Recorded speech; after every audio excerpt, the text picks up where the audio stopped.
അപ്പോൾ ഇനി സമസ്തയുടെ കാര്യത്തിലേക്ക് വരികയാണെങ്കിൽ ദിവ്യ, സമസ്ത കേരള ജംഇയ്യത്തുൽ ഉലമ എന്നത് കേരളത്തിലെ വലിയ ഏറ്റവും പ്രധാനപ്പെട്ട മുസ്ലിം പണ്ഡിത സഭയാണ്.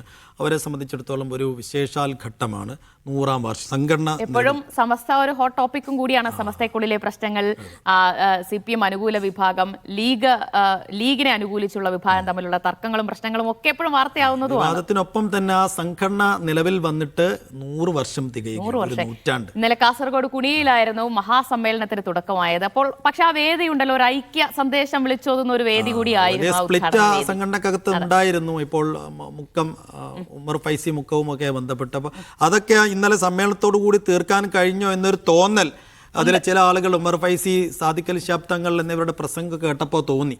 ശരി, നമുക്ക് എന്തായാലും ആ സമ്മേളന വിശേഷങ്ങളിലേക്ക് പോകാം. സമസ്ത 100-ാം വാർഷിക സമ്മേളനം കാസർഗോഡ് ഇതാ ഇന്നലെ വൈകിട്ട് 100 പതാകകൾ ഉയർത്തിയാണ് സമ്മേളനത്തിന് തുടക്കമായത്. സമ്മേളനം ഐക്യ സന്ദേശം നൽകുന്നതാണെന്ന പ്രതീതിയാണ് നേതാക്കൾക്ക് നൽകിയത്. 3 ദിവസം നീണ്ടു നിൽക്കുന്ന പ്രതിനിധി സമ്മേളനത്തിന് ശേഷം ഞായറാഴ്ച പൊതുസമ്മേളനത്തോടെ പരിപാടികൾ അവസാനിക്കും. അപ്പോൾ നമുക്ക് നമ്മുടെ ഐക്യം കാത്തു സൂക്ഷിക്കുക. തർക്കിച്ചുകൊണ്ട് ഒന്നും നമുക്ക് നേടാൻ ഇല്ലല്ലോ. എന്നാൽ ഒരുമിച്ചിരുന്നാൽ നമുക്ക് പലതും നേടാൻ പോകും. പിന്നെ ഭിന്നിച്ചിരിക്കുന്നതിനേക്കാളും ഭിന്നിക്കാനുണ്ടാകുന്നതിനേക്കാളും 1000 കാരണങ്ങൾ നമുക്ക് ഒന്നിക്കുവാനുണ്ട് എന്നുള്ളതാണ്. പക്ഷെ പലപ്പോഴും നമ്മളത് മറന്നു പോവുകയാണ്. അപ്പം ആ ഒരു നയത്തിൽ ജീവിക്കേണ്ടവരാണ് നമ്മളെന്നുള്ളത് നമ്മൾ ഓരോരുത്തരും മനസ്സിലാക്കാം. ആ നിലയ്ക്ക് ആരിൽ നിന്നും അപശബ്ദങ്ങളോ അല്ലെങ്കിൽ ഈ കാണുന്ന കൂട്ടായ്മ ഉണ്ടല്ലോ, ഇപ്പോൾ ഇവിടെ ഈ സദസ്സുകൾ നോക്കി, ഇവിടെ രാഷ്ട്രീയ മേഖലയിൽ പ്രവർത്തിക്കുന്ന പല രാഷ്ട്രീയ കക്ഷികളിലുള്ള പ്രവർത്തിക്കുന്ന ആളുകൾ ഇവിടെ ഉണ്ട്, മറ്റു പല പ്രമുഖ വ്യക്തികളൊക്കെ ഉണ്ട്. ഇതൊക്കെ നമ്മളൊരു കൂട്ടായ്മയാണ്. ഈ കൂട്ടായ്മക്ക് ഒരു നിലക്കുള്ളതായ പോറലും നമ്മളിതുണ്ടാവാൻ പാടില്ല. മുഹമ്മദ് അസ്ലം കാസർഗോട്ട് നിന്ന് വിശദാംശങ്ങൾ നൽകാൻ നമ്മോടൊപ്പം ചേരുന്നുണ്ട്. Aslam, good morning. അസ്ലം, ഒരു തെരഞ്ഞെടുപ്പിൻ്റെ മുഖത്ത് കൂടിയാണ് ഈ കേരളത്തിലെ ഏറ്റവും വലിയ മുസ്ലിം പണ്ഡിത സഭയുടെ 100-ാം വാർഷിക സമ്മേളനം വരുന്നത്. അതിനെ തന്നെ ഉദ്ഘാടന സമ്മേളനത്തിൽ സാദിഖ് അലി ശിഹാബ് തങ്ങളും ജിഫ്രി തങ്ങളും ഉമർ ഫൈസി മുക്കവും ഒക്കെ ഒരേ വേദിയിലെത്തുന്നു. അതുകൊണ്ട് നേതാക്കൾക്കൊക്കെ എന്ത് പറയാനുണ്ടാകും? പുതിയ വിവാദങ്ങളുടെയൊക്കെ പശ്ചാത്തലത്തിൽ നിന്നൊരു ശ്രദ്ധേയമായിരുന്നു. എങ്ങനെയായിരുന്നു ഇന്നലത്തെ ആ ഉദ്ഘാടന വേദി? എങ്ങനെയാണ് സമ്മേളനം പുരോഗമിക്കുന്നത്?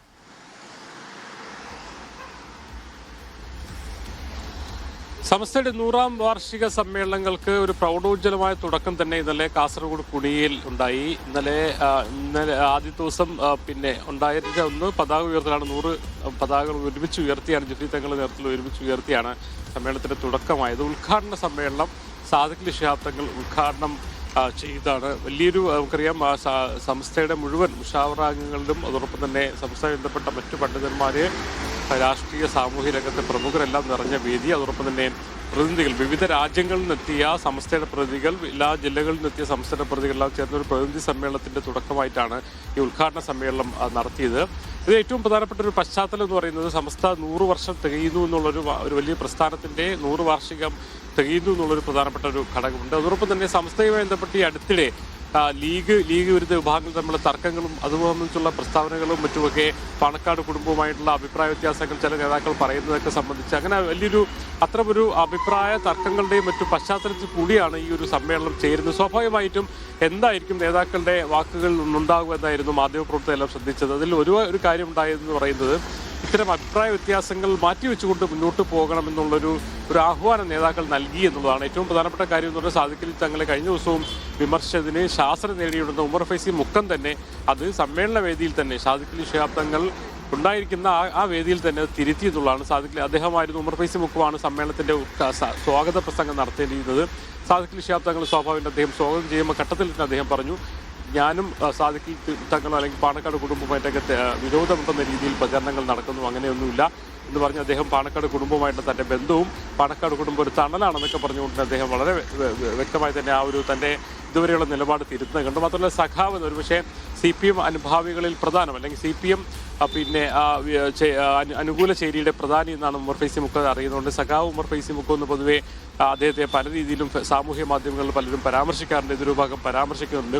അതും അദ്ദേഹം തിരുത്തുന്നുണ്ട്. എനിക്കൊരിക്കലും സഖാവാൻ കഴിയില്ല, വിശ്വാസികരും മുഅ്മിന് സഖാവാൻ കഴിയില്ല എന്ന് പറഞ്ഞുകൊണ്ട് ഈ രണ്ട് ധാരണകളും അദ്ദേഹം തിരുത്തിക്കൊണ്ടാണ് ആ സമ്മേളനത്തിന്റെ തുടക്കം തന്നെ. സ്വാഭാവികമായിട്ടും പിന്നീട് നടത്തിയ പ്രസംഗങ്ങളിലൊക്കെ തന്നെയും പ്രധാനപ്പെട്ട നേതാക്കളെ ഈ ഐക്യത്തെ ഒന്നുകൂടി ഊട്ടിയുറപ്പിക്കുന്ന രീതിയിലാണ് സംസാരിച്ചത്. ജെഫ്രി തങ്ങൾ അധ്യക്ഷ പ്രസംഗത്തിൽ കൃത്യമായി പറഞ്ഞു, ഇവിടെ എല്ലാവരും ഉണ്ട്. അത് പ്രത്യേകിച്ച് പറഞ്ഞു, പാണക്കാട് കുടുംബം ഉൾപ്പെടെയുള്ള ആൾക്കാരെല്ലാം തന്നെ ഇവിടെ ഒരുമിച്ച് നമ്മൾ ഇരിക്കുകയാണ്. ഈ ഐക്യത്തെ മറികടക്കുന്ന അല്ലെങ്കിൽ ഐക്യത്തിന് തകർക്കുന്ന രീതിയിലുള്ള അപശബ്ദങ്ങൾ പോലും ആരുടെ ഭാഗത്തു നിന്നും ഉണ്ടാകരുത്, ഒരുമിച്ച് മുന്നോട്ട് പോകണമെന്ന് അദ്ദേഹം കൃത്യമായി പറഞ്ഞു. സാദിഖ് അലി ശിഹാബ് തങ്ങളും അത് കൃത്യമായി തന്നെ പറഞ്ഞു. അതായത് ഭിന്നിക്കാനുള്ളതിനേക്കാൾ 1000 കാരണങ്ങൾ ഒരുമിച്ചുണ്ട്, ഒരുമിച്ച് മുന്നോട്ട് പോകണമെന്ന് പറഞ്ഞുകൊണ്ട് ഇതുവരെയുള്ള ഒരു ഐക്യത്തിന്റെ ഒരു സന്ദേശം നൽകുന്ന ഒരു ഉദ്ഘാടന സമ്മേളനം. ഇനി എന്തായാലും ഈ പ്രതിനിധി സമ്മേളനമാണ് ഇന്നും നാളെയും മറ്റന്നാളും നടക്കാനുള്ളത്. മറ്റന്നാൾ വൈകിട്ടോടുകൂടിയാണ് വലിയ മഹാസമ്മേളനം കുണിയുടെ ആ ഗ്രൗണ്ടിൽ വലിയ സമ്മേളനം നടക്കുന്നത്. അതിൽ മുഖ്യമന്ത്രി പിണറായി വിജയനുണ്ട്, കർണാടക മുഖ്യമന്ത്രി സിദ്ധരാമയ്യ ഉണ്ട്, അതോടൊപ്പം തന്നെ പ്രതിപക്ഷ നേതാവ് വി.ഡി. സതീശൻ തുടങ്ങി രാഷ്ട്രീയ രംഗത്ത് തന്നെ വ്യത്യസ്ത രാഷ്ട്രീയ രംഗത്തുള്ള പ്രമുഖരടക്കം നിരത്തിക്കൊണ്ടുള്ള വലിയൊരു മഹാസമ്മേളനമായിരിക്കും നടക്കുക. അതിലേക്കാണ് പൊതുജനങ്ങൾ കൂടുതലും എത്തിച്ചേരുക. 5 ലക്ഷം പേരെങ്കിലും എത്തിച്ചേരുന്നുണ്ട് അവരുടെ ഒരു പ്രതീക്ഷ. വലിയ സജ്ജീകരണങ്ങളൊക്കെ തന്നെ അതിന് ചെയ്തിട്ടുണ്ട്. എന്തായാലും 3 ദിവസം നീളുന്ന പ്രതിനിധി സമ്മേളനം വലിയ മഹാസമ്മേളനത്തോട് 100ാം വാർഷികം അവസാനിക്കുമ്പോൾ സ്വാഭാവികമായിട്ടും വലിയ പ്രഖ്യാപനങ്ങൾ, സംസ്ഥയുമായി മുന്നോട്ട് പോക്ക് ബന്ധപ്പെട്ട പല പദ്ധതികളുടെയും പ്രഖ്യാപനങ്ങൾ ഉൾപ്പെടെ